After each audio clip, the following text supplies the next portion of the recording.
안녕하세요. 얼마 전 일을 들려드리고자 합니다. 그날 저는 퇴근을 하기 위해 준비하고 있었는데 엄마에게 전화가 걸려왔습니다. 아들, 오늘은 일찍 끝나는 거니? 네, 엄마. 지금 출발하려고요. 바로 집으로 가면 되는 거죠? 그래, 지금 진수는 집에 와 있고 아버지는 할머니 모시러 갔어.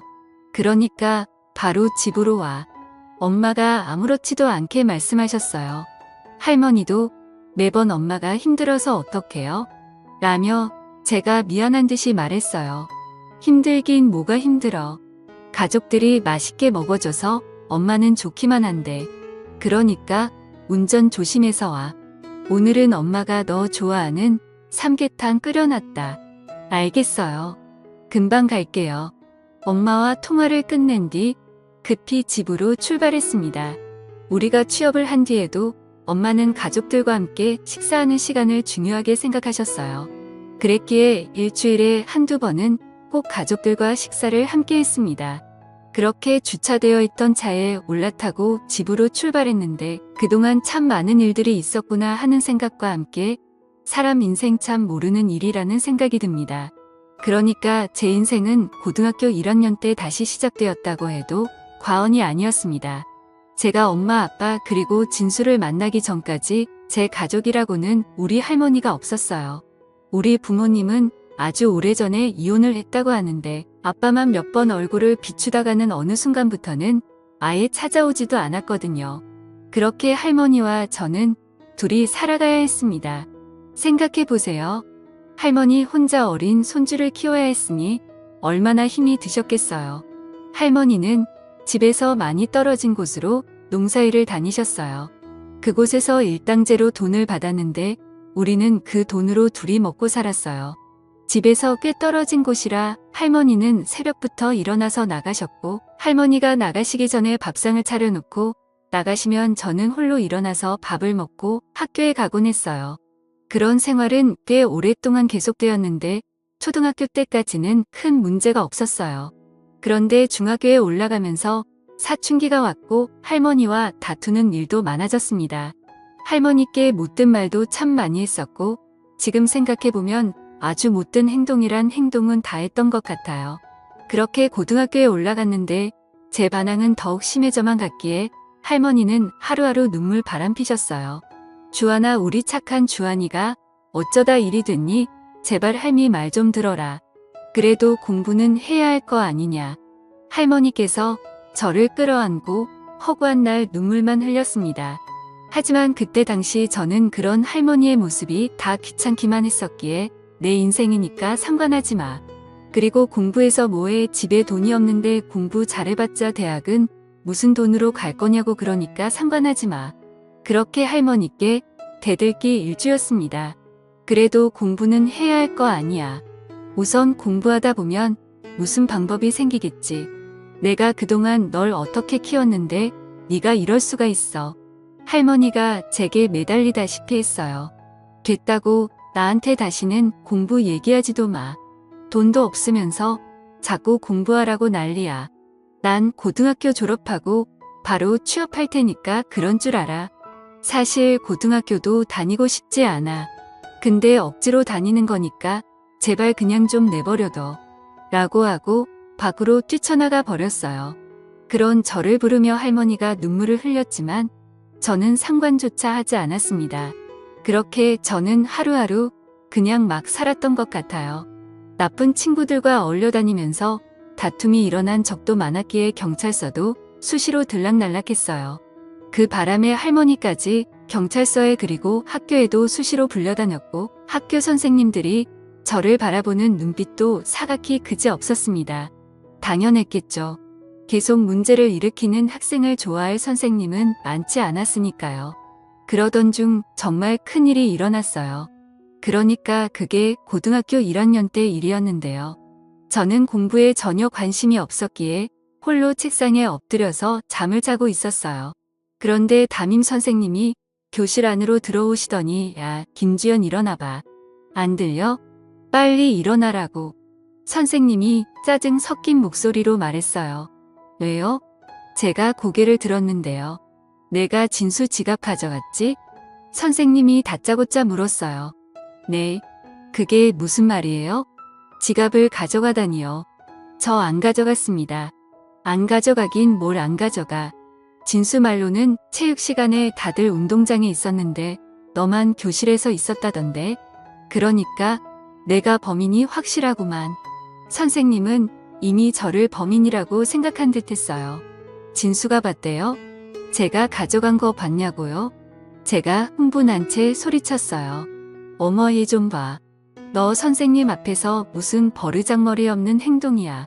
안 가져갔다고요. 그러니까 가반 야구단 이건처럼 의심하냐고요. 그럼 지갑이 발이 달려서 혼자 어딘가를 갔다는 거니? 그러니까 내가 왜 체육 시간에 교실에 혼자 남아있어? 너 그거 자체가 문제인 거야. 선생님이 팔짱까지 낀 채로 저를 느껴봤어요. 오늘 몸이 안 좋아서 누워 있었고요. 체육 선생님께 허락도 받았어요. 저도 뒤지 않고 큰 소리로 말했어요. 아무튼 그건 잘 모르겠고 이따 경무실로 와. 나도 확인해봐야 하니까. 라며 선생님이 교실을 나가버렸는데요. 선생님이 교실을 나가자마자 여기저기서 소곤거리는 소리가 들려왔어요. 진수 지갑이면 돈도 많이 들어있었을 텐데 아주 작정을 했구만. 진수 아빠가 엄청 부자인데다가 학교에 기부도 많이 했다면서 선생님들이 진수 일이라면 물불 안 가리던데. 재수 참 큰일 났구만. 아직 사태 파악 안 되는 거 아니야? 어떻게 그런 짓을 했다냐? 진수가 직접 선생님께 말한 것 보니 확실한 거네. 친구들이 저를 보면 르즈 한마디씩 하기 바빴어요. 진수 아버지가 사업을 한다고 했는데 집이 상당히 부자라고 했어요. 그런 진수는 얼굴도 잘생기고 공부도 정말 잘했어요. 거기다 성격도 좋은 편이다 보니 주변에 친구도 항상 많았어요. 그렇게 친구들이 저를 보면 계속해서 소곤거렸고 친구들이 소곤거리는 소리를 들으며 안 되겠다 싶었는지 진수가 제 가까이로 다가왔어요. 주하나 난 내가 내 지갑 가져간 거라고 말하지는 않았어. 그냥 내가 교실에 혼자 있었다고 한 거지. 근데 아무래도 선생님께서 오해를 하신 것 같아. 내가 다시 잘 말해볼게. 진수가 미안하다는 표정으로 말했어요. 그래? 그럼 날 의심하지 않았다? 뭐 그런 말인 거냐? 제가 진수를 한껏 노려봤어요. 아니 뭐 그렇다기보다는 사실 내가 교실 안에 혼자 있었던 거라 아무래도 내 입장에서는 그럴 수밖에 없었어. 그 안에 돈이 좀 많이 들어있었는데 그거 오늘 우리 엄마 선물 사려고 가지고 왔던 거거든. 나도 나름 꽤 많이 모았던 돈이라서 근데 하필 내가 혼자 교실에 있었던 거고. 진수가 제 눈치를 보며 말꼬리를 흐렸어요. 재수 없는 인간. 넌 내가 그렇게 말해놓고 뭐? 그럴 생각은 아니었어? 너도 내가 지금 내 지갑 가져갔다 확신하고 있잖아. 그러면서 착한 척이란 척은 다 하고 있네. 너 같은 인간들이 제일 재수 없어. 제가 진수를 있는 대로 노려보며 소리쳤어요. 야, 너 아무리 그래도 너무 심한 거 아니야? 사실 너 혼자 교실에 있었던 건 맞잖아.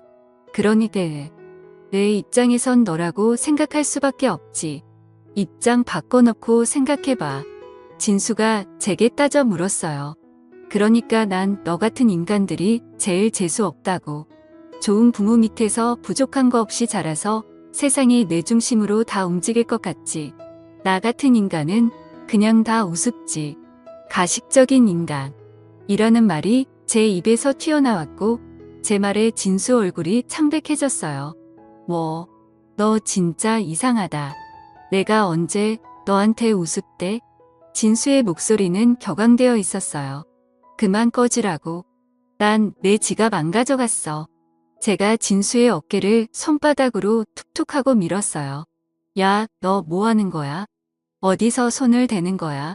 진수가 순식간에 제 손목을 잡고 소리치다가 저를 힘껏 밀어버렸어요. 그리고 우리들은 누가 먼저라고 할 것도 없이 엎디락뒤치락 교실 안을 다 뒹굴었고 주변에 있던 친구들이 야 어떻게 빨리 선생님 불러? 미쳤냐 쟤? 어떻게 진수한테 저럴 수가 있냐? 쟤네 할머니 또 학교 불려오게 생겼네. 진짜 대단하다. 라는 말들이 여기저기서 들려오기 시작했어요. 그렇게 우리들은 교무실로 끌려가게 되었고 저를 보자마자 담임 선생님이 김주한 너 이제 하다하다 진수를 이 모양으로 만들어? 너 이제 어쩔 거야? 너는 도대체 뭐가 되려고 이러는 거니? 선생님의 목소리가 까랑까랑하게 울렸어요. 그런데 그 순간 진수가 선생님 죄송합니다. 라며 선생님께 사과를 드렸어요. 뭐 진수, 네가 왜 미안하긴 미안하니? 근데 너 얼굴 어떡하니? 잘생긴 얼굴이 이렇게 돼서 부모님이 보시면 난리 나겠다. 선생님이 호들갑을 떨어대더니 급히 구급상자를 열어서 소매에 소독약을 적셔서는 진수 얼굴을 여기저기에 발라줬어요. 빨리 병원 가야 하는 거 아니니? 선생님의 손이 진수 얼굴을 따라 분작에 움직였어요. 하지만 선생님은 제게는 아무런 관심도 없었는데요. 제가 아프단 말던 관심 하나 있었겠습니까? 그렇게 잠시 후에 진수 아버지가 교무실로 들어오는 게 보였어요. 어머 아버님, 이런 일로 오시라고 해서 정말 죄송합니다. 아까 전화로 말씀드린 것처럼 주한이라는 친구랑 다툼이 조금 있었습니다. 선생님이 안절부절 못한 채 진수 아버지에게 설명을 하기 시작했고 선생님의 말을 듣던 진수 아버지가 선생님께 조용히 물었어요. 그래서 지갑을 저 주한이라는 친구가 가져갔다는 말인 거죠? 네, 정황상 그렇게 보여집니다. 그때 교실에서 제 혼자 있었거든요. 선생님이 견윤질로 저를 노려보며 말했어요. 그리고 진수 아버지가 제 앞으로 성큼성큼 다가오셨는데요. 주한이라고 했니? 라고 제게 물었어요. 네, 제가 귀찮은 듯이 대답했어요. 정말 우리 진수 지갑을 가져간 게 맞니? 진수 아버지가 다시 진지한 목소리로 제게 물었는데 그 순간 진수 아버지의 눈빛은 다른 어른들의 눈빛과는 많이 달라 보였어요. 그러니까 항상 저를 바라보던 어른들의 눈빛은 한심하다는 듯한 그런 눈빛이었는데요. 진수 아버지의 눈빛은 단호하고 따뜻해 보였다고나 할까요? 아무튼 저는 순식간에 그 눈빛에 압도당하고 말았습니다. 아니요, 저는 안 가져갔습니다. 제가 진수 아버지의 눈을 뚫어져라 바라봤어요. 그렇게 제 눈을 바라보던 진수 아버지가 다시 진수를 향해 몸을 돌리더니 너 주한이가 가져가는 거 확실히 본 거 맞아? 라고 큰 소리로 물었어요. 아, 그건 아니고 주한이가 혼자 교실에 남아 있었는데 그래서 그걸 선생님께 말씀드렸던 건데 진수가 눈치를 보며 말끝을 뿌렸어요. 뭐, 그럼 확실하지도 않은데 그랬단 말이야? 내가 널 그렇게 키웠어? 진수 아버지가 실망스럽다는 표정으로 진수를 바라봤어요. 아니, 진수 아버님 진정하세요. 아무리 봐도 주한이가 확실한 것 같아서 진수가 그랬던 것 같습니다. 사실 그동안 주한이 행실도 그렇고 거기다 할머니와 단둘이 살고 있거든요. 그러다 보니까 아무리 봐도 그럴 수밖에 없지 않았나 싶어요. 옆에 있던 담임 선생님이 놀라서 진수 아버지를 말렸어요. 하지만 다음 순간 진수 아버지가 선생님까지 노려보면서 울었습니다. 선생님 주제넘는 말인지는 모르겠습니다만 모름지기 교육자라면 그리하시면 안 되는 거 아닙니까? 네. 그게 무슨 말씀이신지? 아니, 그럼 할머니와 둘이 사는 친구들은 다들 그렇다는 말인가요? 그게 학생들을 가르치는 선생님 입에서 나올 말은 아니지 않나요? 진수 아버님, 그게 아니고 그동안 주한이 행실이 좀 그래서 그리 말씀드렸던 것뿐입니다. 순간 선생님이 당황한 듯이 말했어요. 증거도 없지 않습니까? 그리고 제가 보기에 주한이는 가져가지 않았습니다. 진수 아버지가 단호한 목소리로 말했어요. 네, 그게 무슨 말씀이세요? 그걸 아버님이 어떻게 아세요? 주한이 눈을 보면 알 수 있어요. 거짓말을 하고 있지 않습니다. 내 말이 맞지? 진수 아버지가 저를 바라봤는데요. 그 순간 저도 모르게 고개를 떨고 말았습니다. 처음으로 저를 믿어준 어른이 아니었을까 하는 생각마저 들었거든요. 그렇게 제가 눈물을 가득 머금은 채 고개를 푹 숙이고 있었는데 교무실 문이 열리면서 우리 할머니께서 잔뜩 겁먹은 표정으로 들어오셨어요. 아이고, 선생님 죄송합니다. 제가 일을 하느라 늦게 왔습니다. 정말 죄송합니다.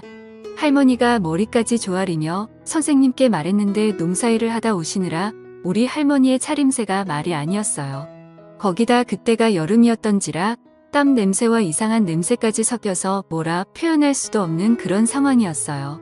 그리고 그런 할머니의 모습을 보며 선생님은 이미 눈살을 찌푸렸는데요. 뭐야, 이게 무슨 냄새야? 라며 코를 틀어막아 버렸어요. 그 순간 제가 얼마나 비참했는지 모른답니다. 하지만 진수 아버지는 달랐습니다. 우리 할머니를 보자마자 한 걸음에 달려가시더니 안녕하세요. 주한 학생 할머님이세요. 알고 보니 우리 진수가 잘못한 건데 괜히 바쁘신 할머니까지 오시게 만들었네요. 정말 죄송합니다. 우리 할머니에게 허리까지 숙이시며 사과했어요. 그 모습에 제 눈에서 눈물이 비오듯이 쏟아내렸답니다. 그날 저는 흐르는 눈물을 주체할 수가 없었는데 그동안 쌓였던 서러움이 한꺼번에 몰려왔던 것 같아요. 자식을 어머니에게 맡기고 연락 한 통 없던 우리 부모에 대한 서러움까지 더해져서 더 그랬던 것 같습니다. 그렇게 교무실 안이 송렁이기 시작했어요. 담임 선생님의 얼굴이 홍당무처럼 변해 있었으니까요. 다른 선생님들조차 고개만 푹 숙인 채 아무 말도 못하고 있었어요. 할머님 별일 아니니깐 걱정 안 하셔도 됩니다. 우리 아들이 잘못 알고 주한 학생한테 그랬던 것 같습니다. 주한 학생 치료비는 제가 부담하도록 하겠습니다. 정말 죄송합니다. 진수 아버지가 우리 할머니께 다시 사과를 했고 아이고 아닙니다. 그리고 정말 감사합니다. 우리 할머니가 떨리는 목소리로 말을 했어요.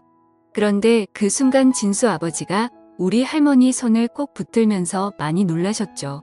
저도 아들 키우다 보니 하루하루 편할 날이 없네요. 아들들이 원래 말썽도 많이 피우고 그런답니다. 그러니까 너무 걱정하지 마세요. 주한이도 잘 자랄 겁니다. 주한이 눈빛이 보통 눈빛이 아니거든요.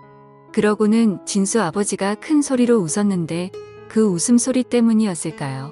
갑자기 제 마음이 안정이 되면서 따뜻해지는 것이 느껴졌어요. 그렇게 우리 할머니는 돌아가셨고 진수 아버지가 다닌 선생님을 보며 저 선생님 수업도 다 끝나가는데 제가 지금 애들 데리고 나가봐도 되겠습니까? 우선 병원부터 가봐야겠네요. 라고 말했어요. 네, 알겠습니다. 그쯤에서 선생님은 고개를 숙이고 있었기에 조용한 목소리로 말했어요.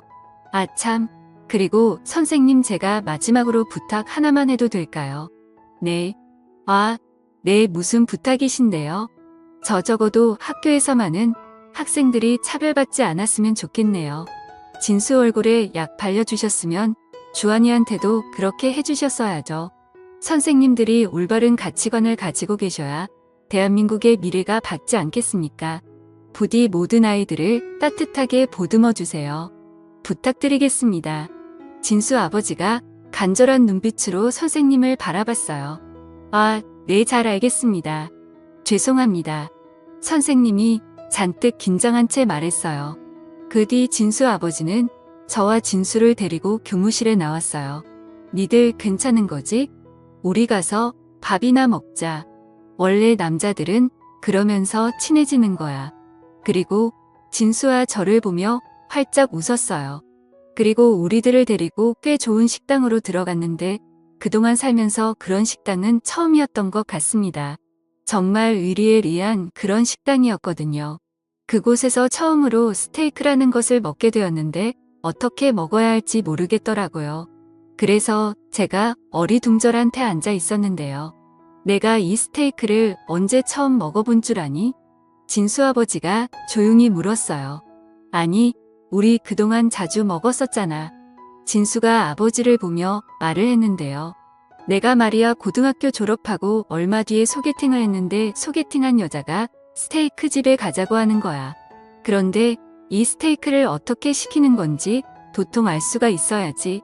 무슨 디저트가 어떻고 뭐가 어떻고 참 복잡하더라 말이야. 결국에 우물쭈물대다가 소개팅하던 여자한테 자였단다. 진수 아버지가 큰 소리로 웃었는데 그 말에 저도 모르게 크윽 하고 웃음이 터져 나왔어요. 웃으니까 보기 좋네. 주한이 너 말이야 그렇게 인상 쓰고 있다고 해서 멋있어 보이지도 않거든. 그러니까 앞으로는 웃고 다녀. 아직 한창인 녀석이 왜 그렇게 인상을 쓰고 다녀? 장난스럽게 말씀하셨어요. 그런데 그때 당시 저도 모르게 네라는 말을 했는데요. 평소에는 반항심만 가득하던 제가 그렇게 변해가기 시작했어요. 거기다 진수 아버지가 스테이크를 다 썰어서 제게 건네주시면서 자, 맛 좀 봐. 여기 있는 소스에 찍어 먹으면 맛이 아주 괜찮을 거야. 그리고 너도 잘 봐도 나중에 소개팅에서 여자한테 차이면 안 되잖아. 하긴 주한이는 얼굴이 잘생겨서 쉽게 차이거나 하진 않겠다. 진수 아버지가 아무렇지도 않게 말을 하시고는 다시 스테이크를 썰고 있었어요. 그리고 저는 그때 처음으로 제 얼굴이 나름 괜찮구나라는 생각을 하게 되었답니다. 그렇게 처음으로 즐거운 식사를 한 뒤 집으로 돌아왔는데요. 그때 제 표정이 참 많이 달라졌다는 것 같아요. 더군다나 다음날 진수가 반 친구들이 다 있는 교실에서 저 주하나, 어제는 내가 진짜 미안했어. 집에 가봤더니 지갑이 책상에 있더라고. 진짜 미안. 라며 진심으로 사과했어요. 진수 부모님은 정말 좋은 분들이셨는데요. 진수 지갑이 집에 있었다는 사실을 알게 된 진수 부모님께서 할머니와 저를 집으로 초대까지 해서 식사를 같이 하게 됐어요. 그 뒤 진수와 저는 둘도 없는 친구가 되었고 진수 부모님은 저를 마치 아들 대하듯이 됐어요. 저 또한 두 분을 엄마 아버지라고 부르며 딸하고 두 분은 제가 공부하기를 간절히 바랬고 저는 두 분의 응원에 힘입어 정말 열심히 공부했습니다. 그나마 다행이었던 것이 머리가 나쁘지 않았던 것인지 두 분의 도움을 받아 진수와 함께 과외도 받으면서 성적이 눈에 띄게 좋아졌어요. 그때쯤 저는 더 이상 문제 많던 김주한이 아니었어요. 어느덧 모범생이 되어 얼굴 표정 자체가 바뀌어 있었답니다. 그렇게 저는 두 분의 든든한 지원을 받아 열심히 공부했는데 고2가 되던 해에 세무사가 되고 싶다는 생각을 했기에 종일 책상 앞에 붙어 있었던 것 같아요. 어느 날 아버지가 우리를 보며 우리 집에 세무사 한 명 있었으면 좋겠다. 사업을 하다 보니 세무사가 꼭 필요해라는 말씀을 하셨거든요. 그런 아버지 때문이었을까요? 저는 세무사가 되어야겠다는 생각을 하게 되었어요. 그렇게 대학을 졸업하고 몇 년 뒤 저는 세무사가 되었습니다. 물론 시험에서 몇 번 떨어지긴 했지만 그때마다 사람이 시험에 다 떨어져 보기도 하고 그래야 강해지는 거야. 아버지가 제 옆에서 든든하게 응원해 주셨기에 저는 계속 도전할 수 있었고 얼마 뒤에 당당하게 시험에 합격했습니다. 시험에 합격했던 날 아버지가 저를 데리고 한 포장마차로 들어가셨는데 소주 한 잔 따라 주시던 아버지가 나는 아직도 이런 곳이 편하구나. 내가 예전에도 말했듯이 나도 예전에 참 힘들게 살았어. 부모라는 사람들이 있으나 만한 사람들이었으니까 허구한 날 술이나 퍼먹고 다니고 말도 마라. 차라리 없었으면 더 좋지 않았을까 싶었다. 그러던 중 작은 아버지가 우리 집에 찾아왔어. 그때 내가 아마도 중학교 2학년 때였지. 작은 아버지 부부에게는 무슨 이유였는지는 모르겠는데 아이가 생기지 않았거든. 그래서 그랬는지 우리 부모님께 나를 데려가겠다고 한 거야. 그때 생각이 나시는 듯 잠시 아버지의 눈시울이 붉어졌어요. 작은 아버지가 보기에는 나를 데려가서 키우는 게 더 낫다고 생각했겠지. 우리 엄마 아버지란 사람들은 진짜 형편없던 사람들이었으니까. 그때 당시 작은 아버지가 사업을 해서 돈이 꽤 많았던지라 우리 부모님께 큰 돈을 주고 날 데리고 왔었어. 그렇게 난 작은 아버지, 작은 어머니 밑에서 자랐다. 근데 두 분이 어찌나 잘해주시던지 세상에 이런 사람들도 있구나 하는 생각까지 들더구나. 그 뒤 내가 작은 아버지 사업을 물려받아서 이만큼 키워놓은 거야. 두 분 덕분에 내가 아주 잘 살았지. 아마도 그때 친부 밑에 있었다면 사람 구실도 못했겠지. 아버지가 긴 한숨을 내쉬었어요. 그럼 아버지 친부모님은 어떻게 되셨어요? 제가 놀라서 물었어요. 그 뒤로 내가 잘 산다는 소식을 듣고 와서는 작은 아빠 부부에게 돈도 뜯어간 모양인데 마음 약한 작은 아빠 부부가 계속 돈을 해준 모양이야. 근데 내가 사업을 물려받은 뒤로는 그 사람들에게 한 푼도 주지 않았단다. 차라리 기부를 하면 했지 절대 주고 싶지 않더구나. 그렇게 뜯어간 돈으로 도박의 술에 아주 난리도 아니었거든. 한동안 난리를 치더니 나중에는 포기한 모양이더구만. 근데 말이야 옛날에 내가 니들 학교에 갔을 때 네 눈빛이 옛날 내 눈빛이랑 똑같더구나. 그래서 내 마음이 많이 아팠어. 어쩌면 그래서 내가 너한테 더욱 마음이 갔었는지도 모르겠다. 근데 확실히 느꼈던 건 그날 네가 거짓말을 하고 있지 않다는 거였어. 근데 부당한 대우를 받고 있었던 거고 그런 너한테 옛날에 내 모습을 봤던 것 같아. 그래서 내가 너한테 그렇게 했던 거야. 너는 나랑 많이 닮아 있었거든. 이라며 아버지가 소주잔을 단숨에 비우셨어요. 그 뒤 우리는 정말 가족이 되었는데요. 일주일에 한두 번 다 같이 모여서 식사도 하고 그렇게 지냈어요. 물론 우리 할머니도 같이 식사를 했고 그날도 아버지가 할머니를 모시고 오셔서 다 같이 모여서 엄마가 끓여준 삼계탕을 먹었는데 어찌나 맛있었는지 모르겠습니다. 엄마는 항상 그렇듯 따뜻한 밥상을 차려서 우리 가족들에게 웃음을 주셨어요. 그리고 평생 고생만 하신 우리 할머니도 요즘은 조금이나마 편하게 살고 계신답니다. 비록 피를 나누지는 않았지만 우리는 완벽한 가족이랍니다. 앞으로도 우리 가족이 행복하게 오래오래 같이 살았으면 좋겠네요. 감사합니다.